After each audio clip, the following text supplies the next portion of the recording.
Magic is recorded live in front of a Twitch audience. Hi, I'm Rob. And I'm Orson. And today we're going to be discussing Magic like always. Today we have a great episode for you. It's going to be Shadows of Innistrad spoilers. We also have the sideboard changes. And we also have From the Vault lore. As well as we're at the very end we'll discuss the triple GPs that are taking place this weekend. Yeah, some of them have already started, and some of them are well underway at this point, so yeah, lots of buzz. Yeah, I believe Melbourne has already finished its day one. Right. So later on tonight, they'll start their day two, and I guess we'll get the stats on how many of those decks in particular were Eldrazi. Right. So first up, we do have Shadows over Innistrad spoilers. There's a couple cards we'd like to discuss. Yeah, so the spoilers started up on Thursday, although there have been some unofficial spoilers before that. But we're going to try and stick mostly to the official spoilers, just to give Wizards the benefit of the doubt and sort of stick with their timeline of things. Yeah, actually, let's kind of talk about that. So, instead of just the cards themselves, Wizards has really stepped up their game for this particular spoiler season. Like, at all the GPs, they've had these little like rooms that people are entering, and they're trying to get the best times and trying to solve a mystery. If you go to their website, they have where you can click on like 3 different things to unveil different cards, and it's this whole like shroud of mystery, just a whole bunch of unique things going on there. It's really interesting because it's unlike how we typically get cards spoiled to us. Yeah, most of the time it's just like an article that gives maybe a little lower background or like their development process for a mechanic that they're spoiling to us or something like that. Right, or sometimes if it is at coverage, it's all of a sudden Brian David Marshall or Randy Bueller, someone saying... Just showing us the card and going, look at this thing. Here's the card, here's what we've done, look how awesome this is. Right. They even have people that are doing cosplaying in the card that they're going to unveil, things like that. It's a totally unique experience. You told me that they sent out some promo materials that were all interlinked clues and things, right? Yeah, yes, they did. Very, very... Close the studio door there. All right, much better. Yeah, it's totally like off the wall, uncharted realms that they're doing, and I have a feeling there's a very big reason they're doing this. Well, I mean, other than the fact that it's great PR and it's helping drive buzz, but you have another thought besides that. Yeah, definitely. Yeah. So Oath of the Gatewatch, a lot of its excitement was completely spoiled, because a whole bunch of the cards were leaked well before they ever came out. The mythics and things, yeah, I mean, things that normally draw excitement. The most important card of the set, probably, lore-wise at least, was spoiled first 3 months in advance, which is way, way before they even start any little spoilers most of the time. Right.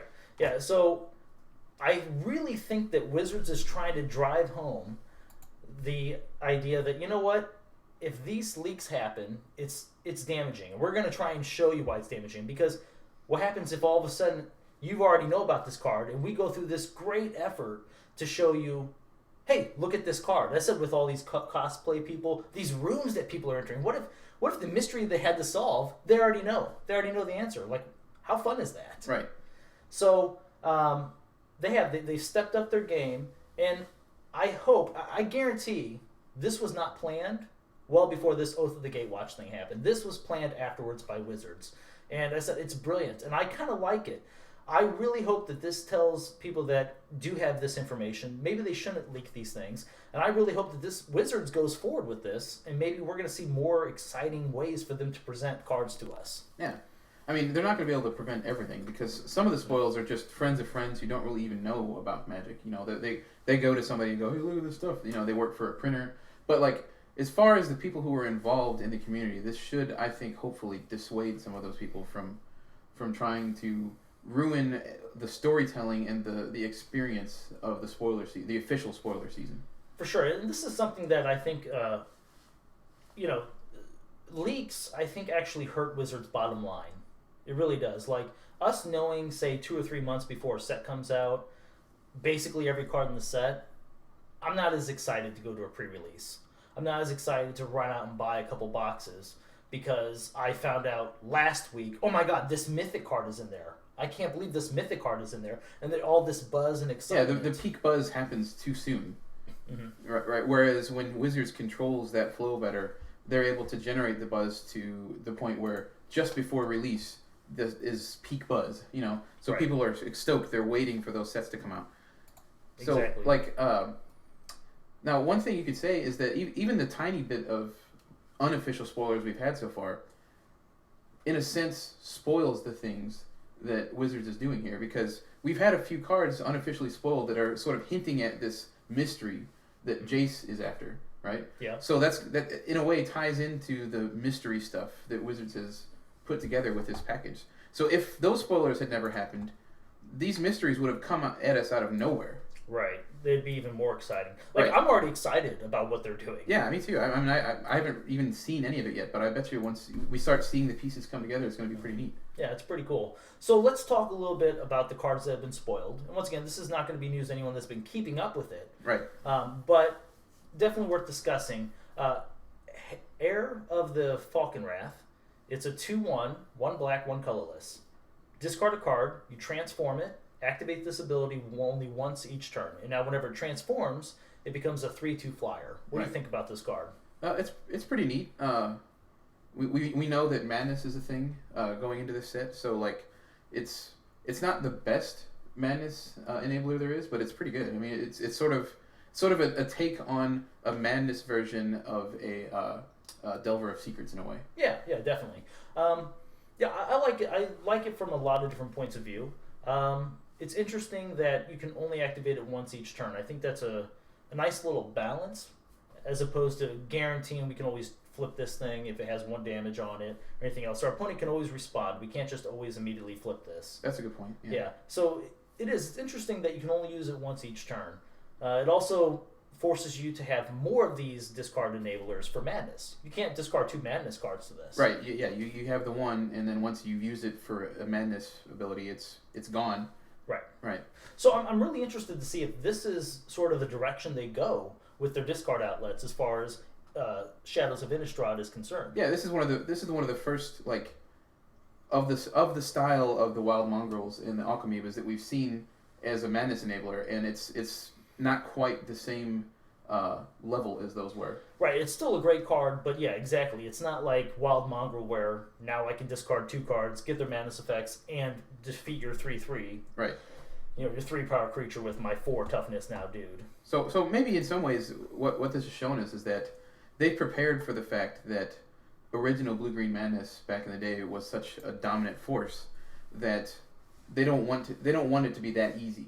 They don't want you. They want you to work a little bit and not have those really super tight synergies that you had in the Blue-Green Madness that made it the dominant force in those days. Right, and on that note about Blue-Green Madness being such a dominant force, it really was. And that standard, anyone could pick up that deck and see a lot of success in the tournament. I mean, it was Mostly such commons and uncommons. Exactly, and it was such a strong deck that you could even play it in extended back then, pretty much card for card, Right. in a format that was 6 years worth of sets big, and it was still just that overpowering. Yeah. Which also kind of makes me wonder now, like if we do see some more of these, say 1 and 2 drops that have these discard a card effects, and then especially the next card we're going to talk about as well, enabling all these madness. We've already seen Fiery Temper was announced pretty much immediately whenever Right. SOI was announced. I'm interested to see, well, these cards, they're pretty much, so far that we've seen, they're about as good as Blue-Green Madness. How are we going to handle these cards? Like, Blue-Green Madness was just dominant back then. And back then, we also had many other ways to try and deal with that deck. We had Force Spike, we had Counterspell, we had Innocent Blood, we had Chainer's Edict. Yeah, your 1 and 2 drop removal was much better quality at that time. Way better than what we see now. So, it's kind of crazy. Like, if they don't print a good, cheap, other than Fiery Temper, another way to say 1 red, deal 2 damage to a creature, if we don't see another one of those type cards in this set, or we don't see another 1 casting cost, some way to deal with it, a black Disfigure. The Dark Withering.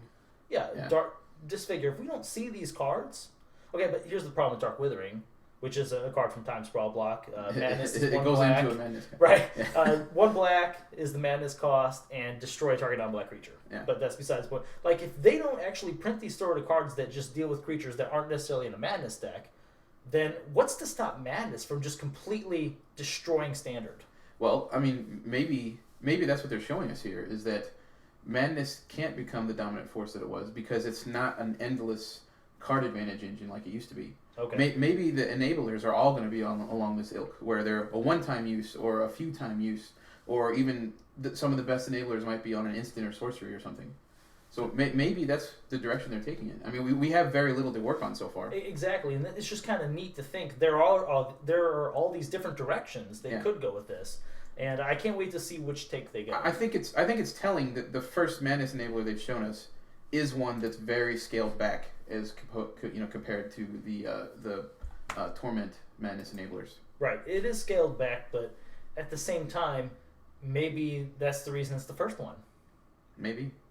And in a sense, it's not scaled back because the thing it becomes is almost as good as the card advantage you used to get off of the repeatable Madness enablers. True. This is true. So, that's the Air. Now, how about a card to use with that? A Madness card. Incorrigible Youths. This is interesting. A Vampire. Vampire. Okay. Vampire. Of course there's going to be vampires. Yeah, and so is the Air. Actually, this is... Madness vampires? I had not actually read... that it was a vampire, so there might be some sort of synergy here, even within, just besides Madness, we might be able to have some sort of creature synergy. So it's 2 red, 3 colorless, will never be cast for that. Actually, it could be cast for that, which is crazy, because it has haste. Yeah. It's a haste 4/3, and its Madness cost is 1 red and 2 colorless. So some people are calling this the Red Arrogant Worm, which we already have a Red Arrogant Worm. Well, in Modern, yeah. In Modern, sure. Yeah. But this is actually... in my opinion, nothing like Arrogant Worm. This is a totally different beast. Yes, it's a 4 power for 3 mana whenever you're casting it by its Madness cost. And it does have haste. It has haste, but the other one has trample. Right. Big difference between 2 abilities. And a 4/4. And a 4/4 versus a 4/3. So, I can understand why people are calling it the Red Arrogant Worm for Standard. If a Madness strategy becomes viable, which it should, in Standard, I could see it being a good staple probably. Oh, it's definitely going to be a staple. I'm not saying...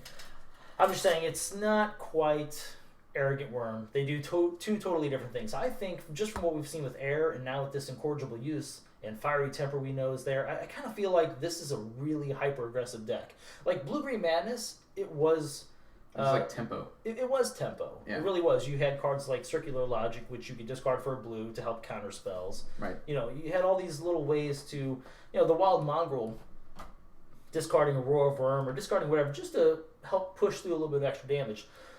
The fact that we're looking at, on turn 3, I can swing for 3 in the air and 4 on the ground haste.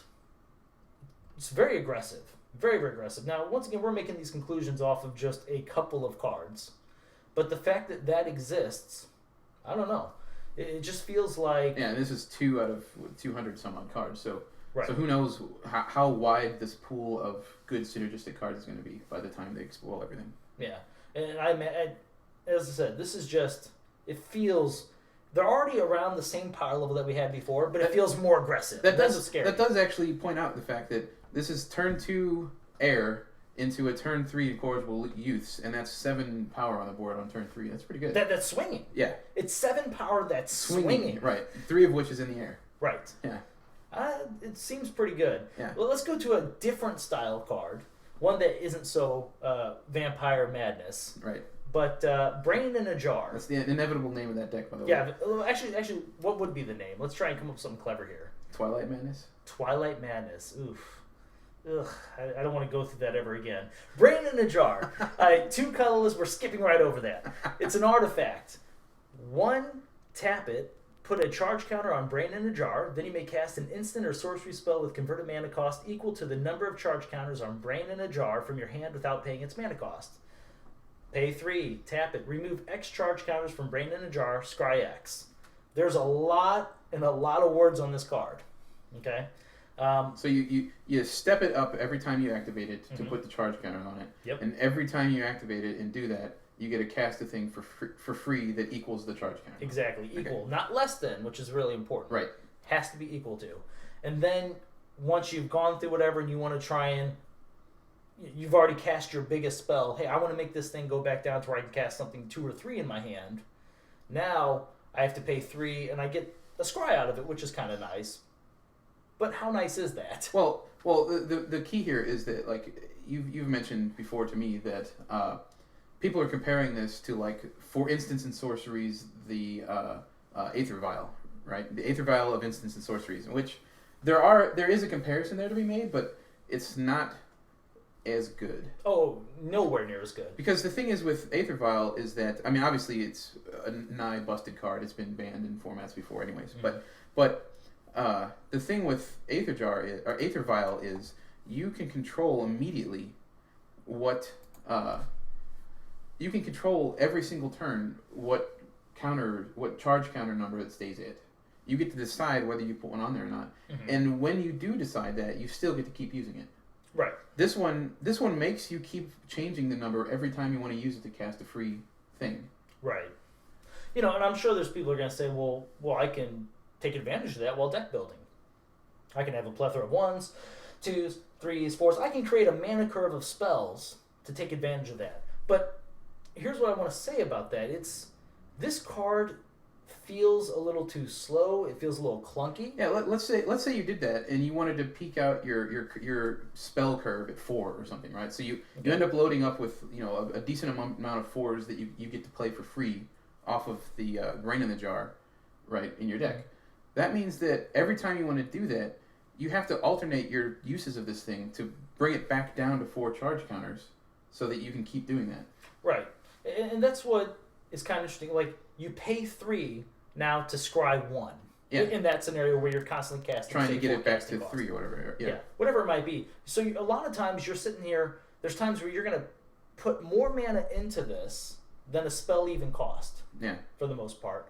Unless you curve out perfectly, in which case still you're kind of casting things behind curve at that point. Yeah. Because it costs 2 to begin with. And then let's say, so I guess best case scenario, we're playing this turn 3, putting a charge counter on it, and it's only at 1. Then we go to turn 4, and now it's at 2 for another mana. It's important to point out that you don't have to cast a thing. You don't. Right. You really don't. But it's the fact that I feel like it's too slow in building up to the charges. It's too slow It's in too much casting the maintenance. spells. Exactly. It's too much mana into something I'd rather just pay 2 mana to cast my instant spell anyway. Now, the plus side to this is it can cast a sorcery card on your opponent's turn. That is a plus. That is the plus to this card. Right. That is really the unique thing that this card does. But to me, that's the only real unique thing this card does. Everything else is a little lacking, in my opinion. It does for sure enable that, right? Yeah. Put a charge counter, cast it from your hand without paying its cost. Yeah. So you can play a sorcery, but how many... Once again, let's say you did want to play a sorcery, and how many sorceries are truly super impactful? They're going to start costing 4, 5, 6 mana, right? Right. How many turns is that the Brain in the Jar has to sit there, constantly going up? And be ticked up, right, every single time. Yeah. Yeah. It just seems like a lot of work. Now, to be fair, so Brain in the Jar, I think for constructed use, it could maybe possibly years from now, maybe find a deck. I don't really see anything right now that this thing could just go into. It's too clunky. It's too clunky for a long-term format like Modern, Mm-hmm. or definitely for any Vintage or Legacy, right? Right, definitely. And it's too very, very specific for anything we know of right now in Standard. Right. Yeah. And it'd be a totally different story if you didn't have to put a charge counter on there. Could you imagine if you didn't have to? You could play this thing for 2, pay 1, tap it, cast in Ancestral Visions. Okay, just immediately. Think about all those little suspend cards and how disgusting they would be if you didn't have to put a charge counter. But there's no way to get this thing down to 0 and actually cast a spell. Yeah, the most important word is missing on this card, and that's you may put a charge counter on this. Right. Yeah. Yep. And even if it did have that, it would suddenly take away from the second ability because you're going to leave that thing at 1 or 2, and you're never really going to ever get the scry for anything spectacular. But I mean, that would have infinitely increased its utility, even with the scry on it, because there would have been the option of playing it either way, of playing it as a build up to a big spell, like free enabler on other people's turns, or playing it as utility over and over again for 1 and 2. Yeah. So now, as far as say like EDA, ADH, very casual formats, it's a fine card. People are going to play it. Yeah. I don't see it going in my 75 or my 100. What else is important to realize is that we don't know what the future is going to be like, but the moment this set comes out, we're gonna lose all of the non-creature spell business from the first two sets of Khan's block. You talking about prowess? Yeah, I mean any of the stuff that is Jeskai based that says, you know, that could have something built around it that this would maybe, you know, fit into, you know, a non-creature spell sort of deck. We're gonna lose a lot of that. Right. Well, I mean, as you said, we also don't know what we're going to gain. But right. Just looking at this card in a vacuum, I don't think it's going to have much impact. So do not buy. Yeah, I have a feeling it's rare, right? Yes, it is a rare. I have a feeling that's dollar rare material pretty quickly. Yeah, I would imagine maybe buying 4 of these for $1. We're not even talking $1, just maybe 4 for $1. I think that pretty much covers our Shadows over Innistrad. Yeah. We're going to go ahead and move over to kind of a small subject here. Sideboard changes to the top 8 at major events just changed again this last week, which is now you're in the top 8 of a GP or a Pro Tour, and you're going to have best of 5, and the first 2 games are going to be played pre-boarded. Right. And then games 3, 4, and 5, should you get to those, will be with a sideboard. So I'm getting a lot of people that are saying, well, this is completely unfair for all these linear decks and these busted decks and so on and so forth. Like, now the sideboard matters less, so on and so forth. Well, that's certainly true. It is true. Yeah. So, but they're saying, well, you know, I like where I would rather, I think it should be more rewarding to the players that prepared the overall deck sideboard as well. You know, they should have the better chance of winning this whole entire tournament. But at the same time, what that really is that now that best out of 5 in the top 8 is more representative of what you did play throughout the entire tournament, because it's more proportionally more like the 2 out of 3 games you've played all along. Yeah, I don't know, actually. It's kind of interesting to think about. You know, normally you have 33% of your games are, okay, yeah, I see 33% are normally pre-boarded, and now we're looking at 40% at max. Yeah, otherwise it would have been 20%, which is, I don't know, where do you... No. Yeah, you're right. Where would that be? But at the same time, I don't know if that's necessarily the right way to look at it, because if a deck truly is that disgusting game 1, now you've basically gave them 2 wins, and they only have to win 1 more of 3, whereas before they always won the first game, and then they had to struggle for game 2 and 3 against a prepared deck. Yeah, but I mean, what I'm saying is that those kind of decks were set up to fail almost in the definitely the one sideboard. Exactly, they were set up to fail. Yeah, one non-sideboard game. Yeah. Yeah, you're definitely right. Yeah, from that point of view, yes, they were set up to fail. So it's more representative of how those decks perform in 2 out of 3 matches. Okay, I guess I could see that. Yeah.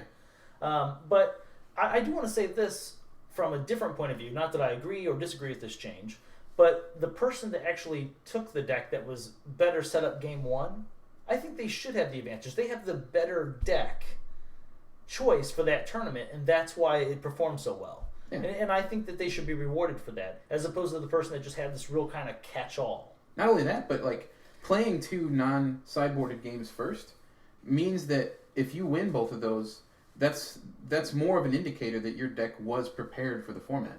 Whereas if, you know, you could have just gotten lucky with your game 1s before. You know, this takes away some of the variance of game 1s by making you play 2 of them. Okay. Yeah. Yeah. I mean, as I said, I personally think this is a positive change. Yeah, I don't see anything wrong with it. But there are a lot of people that do not like it. So I haven't seen many people pro for this change. So something else from the Vault lore was announced this last week. What a crazy set. Yeah, it's really. I think we touched on it a little bit last week. Like, there's really like, didn't we? No. Well, in any case, there's. Are you sure? Yes, we were going to shoot an episode on Tuesday. Which someone canceled. Yeah. Well, someone issues. It's allergy season, ladies and gentlemen. Allergy season. Yeah. Canceled. At any rate, it's such a hard concept to nail down. Like, because what people consider lore is all over the place. I've already looked at a forum where people were like, "Oh, it'll be these cards that describe an event in Magic history," and there's people that say, "Oh, it'll be these cards that describe a person in Magic history," and then I've seen people that said, "Oh, it'll be a card that is famous for something that happened in Magic player history. Really? Like somebody said, okay, it'll be the Stepcaster Mage. Lightning Helix because of the windmill slam from Pro Tour Honolulu or whatever. Okay, definitely not that. I'm throwing that one right out the window. I don't seeing from the vault player lore. I don't think so either. But what an interesting take on it. That's just what I'm saying is that it's so wide open what people's opinions I want to are. make a comment on this because I don't know how many times I saw someone top deck the forest they needed. I swear to God, if I get from the vault's lore forest and the exact artwork that Brian Kibler needed, I'm going to be a little peeved. Okay.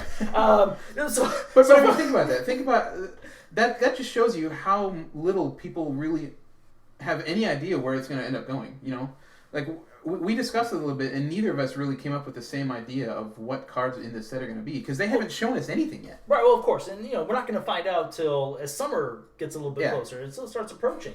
So I think there's a couple things that we can tie in based upon Shadows of Innistrad and this From the Vault lore happening. Yeah, you can pretty much. It's going to be a given that that it's going to be something that's at least one card that's a preview because they've done that like all the every single one so far. Yeah, we're gonna have a card that is released in Shadows over Innistrad, right. And then we're gonna all of a sudden have this foil version in the From the Vaults. Right. So I actually have a candidate for that.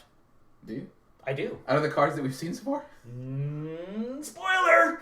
Alright, I'm thinking the card that we're going to see in both Shadows over Innistrad and the card that we're also going to see in From the Vault lore, Nahiri. Okay, I can see that because it's a big mystery where she's been. I'm sure the mystery of where she's been and what she's been doing ties in somehow with like the mystery that we've been spoiled that Jace is there investigating. So maybe. I don't know. I definitely, and you know what? It's also because, and she's a big part of lore. We don't see her too much, but she was part of the original Eldrazi. We've been wondering, like you said, where's she been? Yeah. Ugin was expecting her. Yeah, and there's been obviously some like falling out between Nahiri and Sorin. Mm-hmm. So maybe the set that she appears in now, other than the EDH Commander. set, is where we finally start getting those pieces of her storyline that we've missed all this time. Mm-hmm. So that's a good point. Yeah. Yeah, I could see her definitely being in lore. Is there any card you can think of that would be maybe or a character card or character that you could also see being in this that isn't necessarily tied to Shadows over Innistrad? Well, before you said tied to Shadows over Innistrad, I was going to say another one tied. I was going to say Emrakul, because there's a lot of speculation that the big mysteries revolving around Innistrad right now have to do with the whereabouts of Emrakul, who was not on Zendikar during the recent Zendikar block. Right. So if Emrakul plays a part in whatever the goings on are in Innistrad, then maybe he's the card that shows up both in Innistrad block and. Although I don't really expect him to show up until the second set, if he does. Okay. Yeah. Okay, that sounds interesting. I kind of like that theory. I could see that happening. I mean, this whole maybe first half of the block is like they've already hinted at and shown us. Jace is investigating. He's going to be solving whatever mysteries. We're going to have our own little dilemma of what's happening over Shadows, and then all of a sudden Emrakul appears. We said we weren't going to talk too much about the unofficial spoilers, but there was that one card that had a bit of spoiler flavor text involving Jace, and it was something to do with him following up on a mystery that what's the Moonfolk planeswalker? Tamio? Yeah, that Tamio was on Innistrad originally investigating. Mm-hmm. Something to do with the moon. Actually, they did spoil a card. You didn't see it. Tamio's journal. Oh, really? Yes. It has something along the lines of entry number 424, and I don't know why I remember that part of it. But, so Tamio's investigations into the moon, and obviously the name of the second set is Eldritch Moon. Mm-hmm. These things are all going to wrap together somehow, clearly, and like here's another little bit of intrigue and such. The word Eldritch is often used in reference to the Cthulhu mythos in real life, right? Cthulhu. I love that reaction. You like it? Yes. Thank you. Yeah. That adds some little gravitas there. I was going for Macaulay Culkin. I don't think you realized that. I did. Thank you. Oh, yeah, well done. No, so Cthulhu, there's all these mirrors in the Cthulhu storyline and stuff that's been built up around it, and the hype going into the Shadows over Innistrad block that Eldritch Horror, Eldritch Moon, all this stuff. There's something to do with the Strange Moon of Innistrad that people are thinking more and more has something to do with the Eldrazi. Right. So, who knows? You know, and I'm sure that's true. It would seem weird to me if the whole first block, I was saying earlier, well, it is this investigation, it's all this stuff involving Soren and Nahiri. It would be weird if that happens, and then the second block we see Emrakul, and we only see, in the second half, and that's all we see of Emrakul. That would be really weird to me. So that tells me maybe we do find out stuff about Emrakul, but maybe we actually don't see him this block, because this man needs this whole block, or she. They're claiming it's a she. It needs its own entire block, and maybe a couple blocks. So maybe if we do see it at Eldritch Moon, it's referential at best, and not actually him. Yeah, because I would love to actually then have. We saw an epic battle just take place between the Planeswalkers, Kozilek, and Ulamog. Yeah, and its outcome left a lot of questions. Oh man, that was crazy. Spoiler: turn this off for like 20 seconds. Volume down.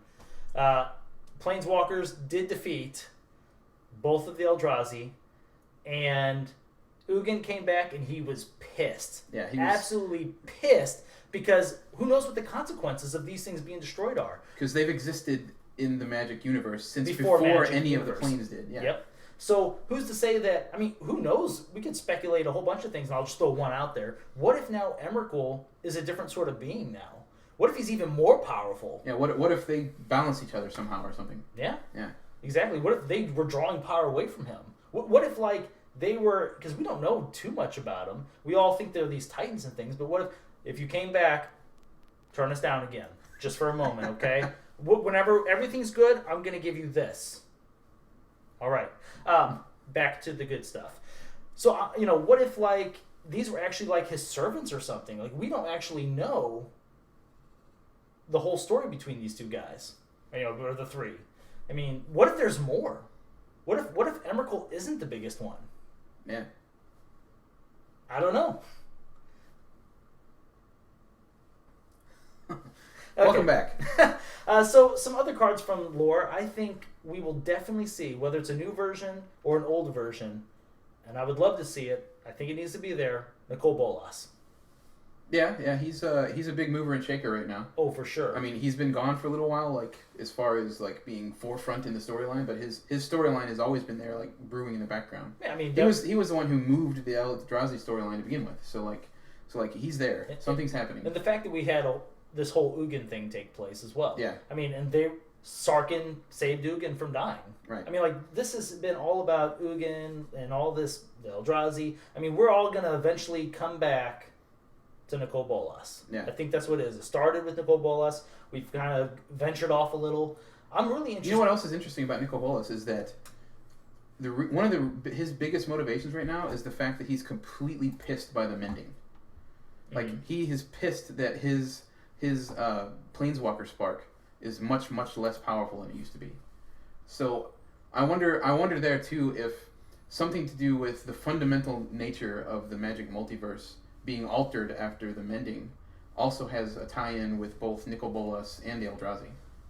Yeah, I kind of have the same. Yeah, I'm very interested to see where this goes. Listen, I am someone who doesn't even care about Magic, storylines or anything else. I played all during what was the glory days. Yeah, Apocalypse, the long Urza storyline. Yeah, Urza's everything else, and it just never really interested me. They have done a fantastic job with pulling me into this. Yeah, I am suddenly interested. There's something different about presenting everyone for free with those little mini comics and things that get people to keep up with the storyline and present the storyline to us in a way that's quick, cohesive, and interesting. Yeah, it is. Yeah, it's a lot different than the novels used to be and all that other stuff. Yeah, I don't want to sit there and just read a book on Magic. Plus, some of those novels were pretty questionable quality-wise. Yeah.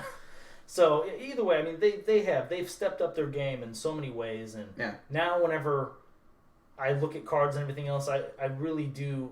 Before I felt like I was part. There was Apocalypse and all that stuff. I did feel like I was a part of the story. There was stuff happening, but I didn't care. Yeah, they sort of faltered a little bit at the beginning of the whole Planeswalker arc of stories, but but it's really picked up in the last 3 or 4 or 5 years. Yeah, I think it's getting good. And part of the reason I think it's even getting to that level is they're preparing for a Magic movie. I've heard about this. There's going to be a Magic movie, and I'm sure it's obviously going to be revolved around the Planeswalkers. And I'll tell you what I'd love to see. I would actually love to see the actual battle that happened on Zendikar. That would be pretty cool. That would be pretty epic. Yeah, I would like to watch these Eldrazi, or if they don't do that, then I want to see this, like a final confrontation, say 2 or 3 blocks from now. You know what's going to happen? Where suddenly it's Nicole Bolas. You know what's going to happen? You're going to ruin it for me. What? What's going to happen is that God. the Magic movie is going to have nothing to do with any of our storylines. That's what's going to happen. I swear to God, I will slap Wizards in the face. I will find the company, and I will slap them directly in the face. If I have to run for a mile to hit every one of those employees across their cheek, this hand will do it. They're gonna do like that awful DBZ movie. No, that's exactly what I was thinking when you said that. No, what I want. They're gonna take the characters, Jace and Chandra and stuff, and they're gonna put them in this story that has only tangentially relation. That's what's gonna happen. No, this is gonna end up hitting your face. Okay, this thing is almost about to hit his face. No, here's what we need. Well, see, at Wizards, Magic, whatever you are, you're listening to me right now. You're gonna take a storyline that I know and love.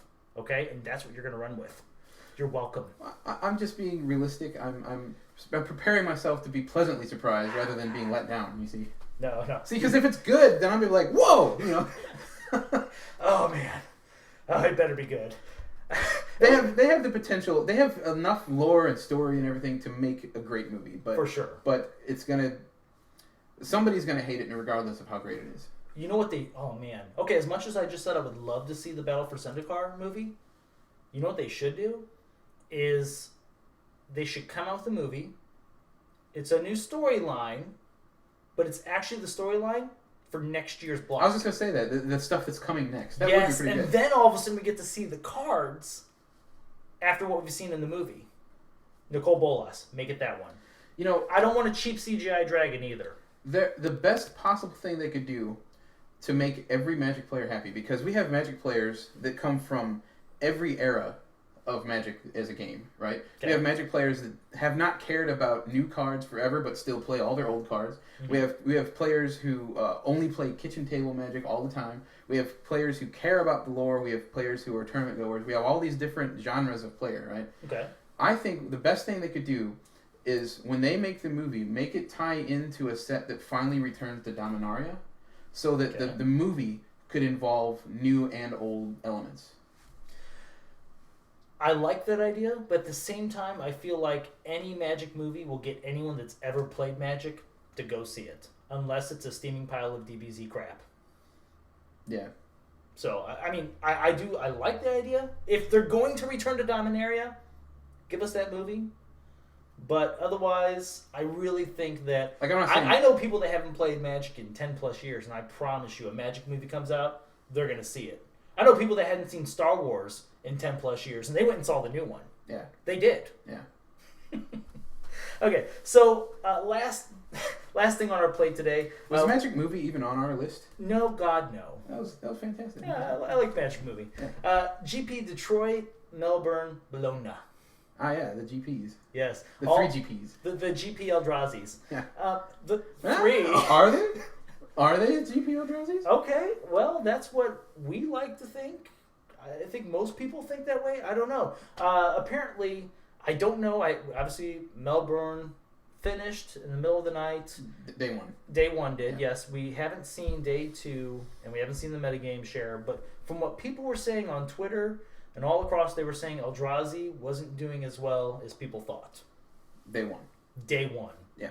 This goes back to whenever Sam Black only experienced Eldrazi once, Day 1 of the Pro Tour. Yeah, and then the next day it ended up just I'm sure taking all the numbers. No. Well, you were confusing two people there, but so they're saying it's not so hot in Melbourne. Could there be a reason why it's not doing so well? Like, are there multiple reasons? What's going on to make it where at a GP Day 1, Eldrazi is not doing so hot?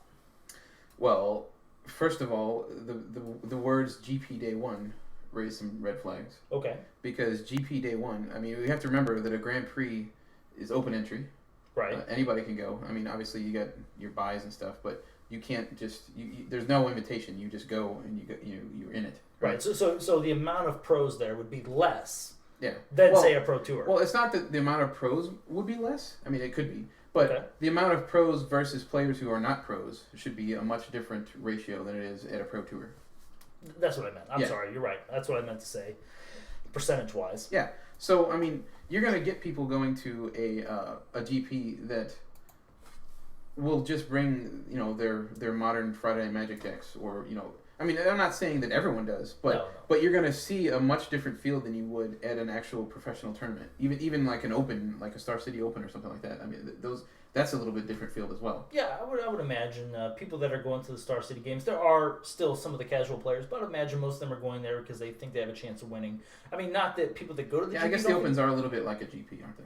A little bit, but I would say a GP is even more pronounced because there are tons of people that go there. They're going to even just pick up some sort of modern deck, and they're going to go ahead and play, whether they're good with the deck or not. Right. But they're just going to play something. But they're there for the GP experience is really what they're there for. Yeah. To say they played in it, or to do some side events, to see the artists. Yeah, there's a lot going on at a GP. So tons. So, I don't know that the day one, particularly, of a Grand Prix is representative of any sort of metagame yet. Right. Like, you really need to look at day two, because day two is when you're going to start weeding out those decks that have no chance at beating an Eldrazi deck. Right. So, yeah, day two I think will be very interesting. I'd love to see those numbers. I can't wait till they release them. Yeah. On that note... No, I like that you didn't even react when I said decks that can beat an Eldrazi deck. That's just a given. There aren't that many decks that can beat an Eldrazi deck. There are some that can try and compete. Right. But they're not quite the same level. It takes a little bit of... I hate using the word luck... But, I mean, there are decks that are tailored to beat it, but that doesn't mean they still beat it. That's what's crazy about it. Yeah, some decks really have to get the stars to align. They give themselves every chance when the stars do align. Mm-hmm. And that's why those ones are consistent, consistently in there still at the 10% mark and stuff like Affinity. But, yeah. Yeah. So, if you had we gone to GP Detroit, I know what I would have played. Eldrazi? Yes, actually, I would have played... not one of these kind of... I wouldn't have necessarily played a colored one. I might have actually... could have maybe played a color in the sideboard. Like, I would have had some main deck lands and stuff. But I definitely would have focused on more of the colorless Eldrazi version we saw at the Pro Tour. Not the one that won, but the one that took, second and just overall had a better performance. Well, I mean, the blue-red ones were still pretty good, too. They were good. Yeah. But what I like a lot is the main deck Chalice of the Voids. I think that the decks that think they can compete with Eldrazi... I think a lot of those just get destroyed and crushed by what the colorless version brought. Yeah. Which was, like the Chalices, some of the main deck ratchet bombs, just some of these things that just kind of deal with overall, okay, you're trying to mess me up, how about I mess you up, I interact with you while still doing the same thing an Eldrazi deck does. Yeah. So that's definitely what I would have brought, and I think that, whenever we have all these Eldrazi, it might not have necessarily been great for the Eldrazi Mirror.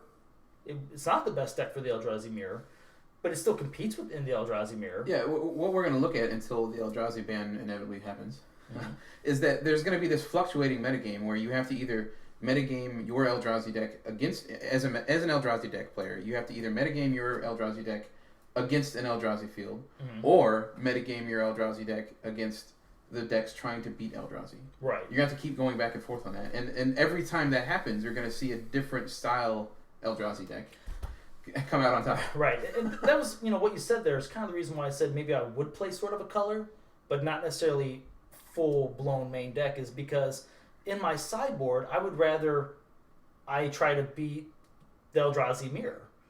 That's what sideboards are supposed to do. So I understand, typically... Well, there's a balance, though, because I know what you're thinking is that... Hey, look, if 70% of the decks are not Eldrazi... Yeah. I want to have the colorless Eldrazi version. That's true. Right? But then that's a really good point. Right. So for 30% of the players that are Eldrazi, I then want to have my Oblivion Sowers and so on and so forth. That's whenever I want to actually just transform my deck into an Eldrazi killer. Yeah, that's a really good point. But I think the reason that people have done the thing where they're metagaming specifically for the Eldrazi mirror matches is that they're expecting by day 2 and top 8 time to be in a filtered down system that's almost all Eldrazi. It's gonna be True. The 50+% Eldrazi's and stuff that we've seen. Well, for day 2s have typically been around 40%. The top 8s though have been 75 sometimes. Yeah, that's actually something else we were gonna discuss on Tuesday. but we didn't. We can't do it every Tuesday. This is gonna happen. Someone wasn't here. Yes. Okay, so we were gonna discuss. Eldrazi. And then stuff. We were actually going to discuss the SCG Classic that took place. Were we?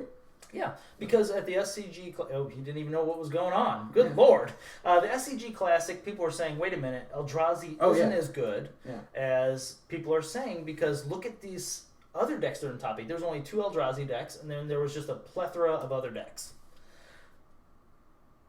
Now, if we look at what's actually happening the same day as that tournament, at the same exact location, there was a Legacy tournament. Yeah. Day 2. Yeah, so this was a side event. Right, it was a side event. Yeah. And we had day 2 of a Legacy tournament where Eldrazi was smashing face in doing Legacy. Awesome. Yeah. Now, obviously, it has more additional soul lands. I'm not comparing the 2 decks. What I'm trying to tell you is people that were playing Eldrazi in day 1 Legacy made it to day 2, right. and we're not playing Eldrazi in the side in the Classic. Right, exactly. That's exactly what I think happened. And sometimes there's also a little bit, tiny bit different caliber of players that actually go to a Classic because they're the people that didn't make day 2. I'm not saying that people that play in the Classic are bad players. Right. I'm saying that the overall field is much easier. Less competitive. Exactly. It is because whether or not sometimes you do have the pro or the people that write for SCG that scrub out and don't do so well in the day 1, and they go to the Classic and they smash face at the Classic. Yeah, because it's those people. It's the odd person who only wanted to play Modern, and then a bunch of people who just came to the event for fun. Right. So it's a very different format than an actual big event would be. Yeah, to even really include this with the metagame numbers, I mean, it's you part of it. You have to, but it's part of it, but it's not really... It shouldn't be weighted as heavily. Exactly. It doesn't actually show you a trend. It doesn't show you anything that's happening. It really doesn't. And to put it on the same level as a GP or a PT or even half of one of those, I think is insane because it doesn't tell you much of what's going on in Magic. Yeah. And I think we get a lot of that stuff where people are trying too hard to look at, well, here's what's doing well on MTGO. Let's throw that in with what's going on in paper. They're 2 totally separate entities. Yeah. I mean, you need a little... I mean, it is sort of a pulse. You do get an idea of the kind of ideas people are coming up with, but then MTGO is light years away from even the caliber of player who goes to a weekly local event for Modern or something. You know, that's a person who can... I mean, I don't want to typify every MTGO player, but those have at least some of the population of an MTGO daily or whatever is just people who only sit around and play MTGO all the time. They're not really competitive. They're like, oh, I have a Modern deck. Let me throw it together and go play. So you can't say that your win percentage against those weird random decks is representative of what's happening in the actual Modern metagame. Right. Yeah. So as far as the 3 Eldrazi GPs, I still love that it's 3 for some reason. Just love it. What are your predictions for total number of Eldrazi decks between the 3 top 8s? We haven't discussed this. Well, I'm going to hedge my bets a little bit. Okay. Okay, because I mean, like we said with the event, we should mostly ignore, right? I mean, it was not quite as representative in that off-brand event than it would have been at a big event, right? But I'm going to hedge my bets a little bit and say 20 to 30% still Eldrazi. Okay, 20 to 30%. That's hedging my bets because if I wasn't hedging, I would have just gone with the overall number that people are still talking about for the format as a whole of 30 plus. Okay. Yeah. So you're saying 20% and there's a total of 24. You're looking at 4.8, so 5. Top 8 amongst all 3. What? Hold on. So there's going to be 24 total players. Oh yeah. So according to what you're saying you're only going to see between 3 different top 8s at the GP. You're thinking somewhere between 4 and 5. That's being conservative. I said 20 to 30%.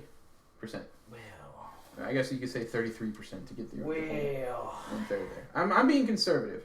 I said I'm hedging my bets. Yeah, but because that's if there's people just are a trying, direct correlation. People are trying so hard to make Eldrazi to get rid of the Eldrazi that even the Eldrazi players are sort of watering down their own decks. I know. I will agree the Eldrazi decks are a little bit worse. Yeah. But at the same time, I said I haven't put thought on this either. I'm going to go with the number. I was originally going to say 8, but so that no matter what I'm right, since you said 4 or 5, I'm going to go 7. Okay. I think if I say So 7 Eldrazi, almost one top 8's worth of the 3. yeah, I think there's going to be at least 7 Eldrazi decks. That's still almost 30%. It's 33, but that's way different than you're saying like 20. 20 is I said 20 to 30. Okay. 33 would have been one top 8's worth out of 3, right? Yes. Yeah. So That would have been 8. I said 5 to 7, basically, is what I said. No. Here's what we're going to do. I'm going to put you at 5 and below. I'm going to be 7 and above. Well, so listen, then I'm- if 6 hits, I'm fully prepared. no one wins. I'm fully prepared to be like completely like Jesus Christ, here's the Eldrazi again, because I expect it, but I was just trying to be conservative. That's all. I would have rather had a real prediction. All right, 2/3. I don't know. I'm going crazy now. I don't even know what 2/3 of the field a field. in What? the top 8 will be Eldrazi. Oh, come on. You son of a... All right, so if you get to change your answer, somehow you're going to say 16. I don't know, dude. So, no, we're going with this now. 16 Listen. of 24. Listen, the point here is, regardless of who's right and wrong, it's going to be too many. It will be too It's many. going to be too many. Even if it was only 20%, that is still too many. That is still more than the I don't know. metagame share. I think 5... No, it's not. The metagame share is, say, 25-30% going in. No. I'm saying more than the metagame share of any deck usually is. Oh, okay. Pre-Eldrazi Winter. Well, I don't know. Wasn't there a GP where Twin put 4 copies? Something crazy. It was only one ever where 4 copies of, I think, different Twin Yeah, decks. but you're mixing up two things here. You're saying top 8s and you're saying metagame shares. I'm talking about metagame share as a whole, right? Whereas the first Pro Tour Eldrazi we saw was 75%. Right, 6 of 8. Yeah. So I mean, yeah. I don't know.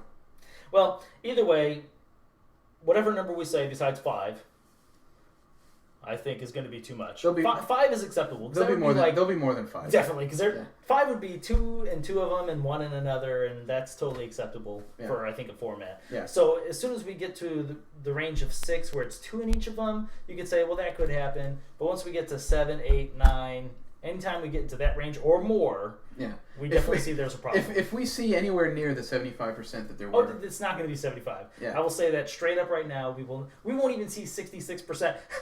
Okay, hold on. We're not even going to see 66% of this being Eldrazi. So I'm going to make this little thing in case I'm wrong, and then you guys can make a video of me. a little gift. A little gif of Rob being like, that guy's totally wrong. Look at this. 66% was Eldrazi. Here, let me make some more hand gestures for you. Wow. Yeah. Well, I mean, we'll see in a couple days, won't we? Yes, we Yeah. will. Hopefully next Tuesday. I can't make any commitments to Tuesdays yet. I mean, I should be here on Tuesday, but I was sick last Tuesday, so. We will see you again Tuesday at 6:15 Central Standard Time. All right. Once again, thank you for joining us for Talk Magic. He had a pained expression on his face there. Yeah, thanks for coming, guys.